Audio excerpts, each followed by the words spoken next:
Arestado ng mga operatiba ng Northern Police District ang isang 46 anyos na lalaki sa Barangay Tansa 1 na Botas City dahil sa paglabag sa Article 179 ng Revised Penal Code at Republic Act 10591 o Comprehensive Firearms and Ammunition Regulation Act.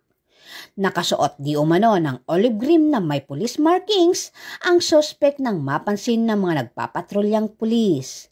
Nang kapkapan, nakuha sa kanya ang isang caliber 38 revolver na walang serial number na may 2 bala.